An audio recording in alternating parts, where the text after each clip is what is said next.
Settle. धन्यवाद महोदय जी, मुझे पवित्र ग्रंथ संविधान पर बोलने का मौका दिया। अध्यक्ष महोदय, हमारा देश 15 अगस्त 1947 को आज़ाद हुआ।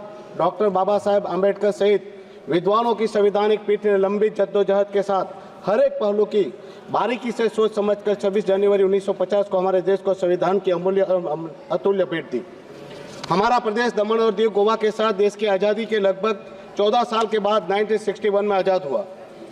हमारा प्रदेश की यह आज़ादी भारत देश की ही देन है, जिन्होंने हमें पुर्तगालियों की लंबी गुलामी से मुक्ति दिलाई।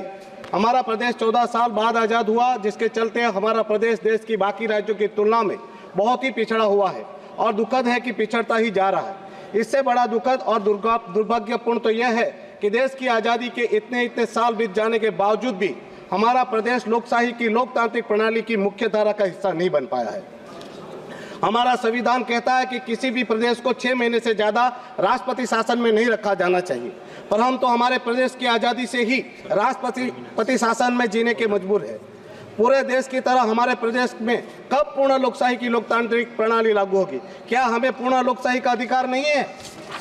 अध्यक्ष महोदय जी, हमारा संविधान समानता की बात करता है, पर कहाँ है समानता? लोकशाही की लोकतांत्रिक प्रणाली में जो हक और अधिकार अन्य राज्य के लोगों को मिलते हैं, वैसे हक और अधिकार हमारे प्रदेश के लोगों को क्यों नहीं मिल पा रहे हैं?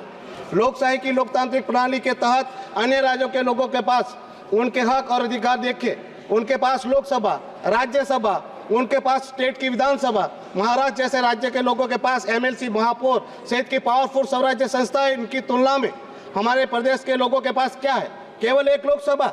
हमारे पास राज्यसभा नहीं है, स्टेट असेंबली नहीं है, एमएलसी नहीं है, महापौर तो छोड़ो, लड़खड़ाती हुई स्वराज्य संस्था ही है जिनके पास कोई पावर नहीं है। एक तरफ दूसरे राज्य के लोगों के पास इतना कुछ और हमारे पास केवल एक लोकसभा। क्या ये समानता है? अध्यक्ष महोदय जी, हमारा संविधान हमें बहुत सारी शक्तियां प्रदान करता है, किंतु हमारे प्रदेश में इन शक्तियों की अनुपालना नहीं हो रही है। हमारे प्रदेश में स्थानीय प्रशासन द्वारा संविधान का बार बार गला घोटा जा रहा है। महोदय जी, भारत सरकार का पंचायती राज संवैधानिक संशोधन स्थानीय संस्थाओं को शक्ति देता है। भारतीय संविधान का 73वां संशोधन अधिनियम पंचायती राज व्यवस्था को मजबूती देता है, तो 74वां शहरी निकायों को मजबूती प्रदान करता है। पर महोदय जी, हमारे स्थानीय प्रशासन ने भारत सरकार के संवैधानिक संशोधनों में लोकसभा और राज्यसभा सहित की जरूरी मंजूरी के बिना ही 73 2 मिनट तो दीजिए सर, अभी तो मैंने बोलना शुरू किया। 30 मिनट। अब हमें तो हमारे पास राज्यसभा लोकसभा कुछ भी नहीं, हम कहाँ बोलेंगे सर? 2 मिनट तो दीजिए, मैं अपनी बात खत्म करूँ। 1 मिनट